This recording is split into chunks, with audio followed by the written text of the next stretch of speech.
This is step by step how I sewed this Christmas tree, starting with my brown paper bag template and tracing it onto my fabric. I'm using 4 different fabrics, so 2 and 2 are right sides together. Next, I'm sewing just the bottom where those clips were on either side, just a straight line. We are leaving a hole in the middle to make it easy to hand sew shut later. Obviously backstitch on either side of each line. Next up, we're opening our fabrics right side down and ironing where we just stitched so it's flat and out of the way. This is me showing you that we still have a hole in the middle. We are not sewing this shut until the very last step. Do the same with the other fabric and definitely leave the hole still. Next up, we're sewing along that line we drew, so I just pinned kind of at the corners to help keep my fabric lined up.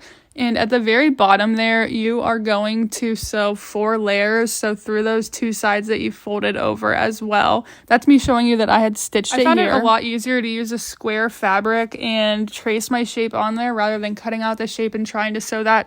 There's me showing you that we still have the dang hole, okay? Next, we're cutting out our shape, obviously leaving a little bit on either side of the line we sewed. Next, we are going to trim a little line right in that corner up to where our stitches are. Don't cut your stitches, but this will help it flip out nice and well. Just be careful not to cut the thread that you sewed, otherwise you'll have a hole. So here's both of mine so far. Notice how those bottoms are sewed in. I did go around and cut around the corners as well, directly up to those lines, so that way it'll fold out easier as well and not be bunchy. Notice that I have folded my trees out and I have clipped both of them together. We are going to sew directly a line down the middle. I am not sewing below that bottom dash, so that way the folded edges on the inside will not be sewed shut. So that way it'll be easier to hand sew later. Next, we're stuffing all 4 quadrants of this tree. I did the first 4 at the top and worked my way down so it wasn't too full. And here's our tree with our open bottom. I did not record me hand sewing at all. You can also machine sew, but mine was definitely too bunchy for that, but my hand sewing looks so clean. And there you have it.